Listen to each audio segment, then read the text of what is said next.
Iran के सूबे सिस्तान में हथियारबंदनि जो वर्कशॉप से हमलो 8 पाकिस्तानी शहरी क़तल माजबिलनि जो तालुक़ पंजाब से बुधाए पे वञे समूरनि शहरनि के हथ पेर ॿधी क़तल कयो वियो। ईरानी इख़्तियारनि वाक़े की जांच शुरू करे छॾी। वज़ीर आज़म शहबाज शरीफ़ पारां वाक़े ते अफ़सोस जो इज़हार। परॾेही वज़ारत के पाकिस्तान के घर भातियुनि सां राब्तो करण ऐं ईरान में पाकिस्तानी सफ़ारतखाने के मयतुनि जी वापसी कदम खणण की हिदायत। सिंध के मुख़्तलिफ़ शहर में सिंधु दरिया में कैनाल कढण खिलाफ़ सियासी समाजी तंज़ीमुनि कॉन्फ्रेंसन समेत मुख़्तलिफ़ धुरियुनि तरफ़ां एहतजाजी मुज़ाहिरा कढण में शहरी वापारी इत्तेहाद ऐं मेडिकल स्टोर एसोसिएशन के सॾ ते सिंधुअ मां कैनाल कढण खिलाफ़ शटरबंद हड़ताल एहतजाजी रैली ऐं धरणो।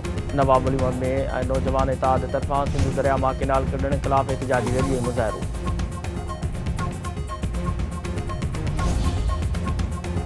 जाम नवाज़ अली में मरी माइनर के आबादगारनि पारां 2 महीननि खां पानी बंद हुअण खिलाफ़ एहतजाजी मुज़ाहिरो ऐं धरणो। अॻवाननि जो चवणु आहे त माइनर में पानी बदिरां वारी उॾामी रही आहे। हालाणी में काटन फैक्ट्री वेझो नौजवान जो गोली लॻल ऐं तशदुद ते लाशत। पुलिस जो चवणु आहे त मक़तूल नौजवान जो लाश अस्पताल मुंतक़िल करे छॾियो आहे। सुञाणप न आहे थी सघी। शहरी मीरवा के सहाफ़ी एडी शहर के क़त्ल में मुलविस 2 जवाबदारनि की गिरफ़्तारी लाइ हंडियारी में शटरबंद हड़ताल। ट्रेड ऐं यूनियन के सर ते मुकम्मल तौर कारोबार बंद कियो वियो।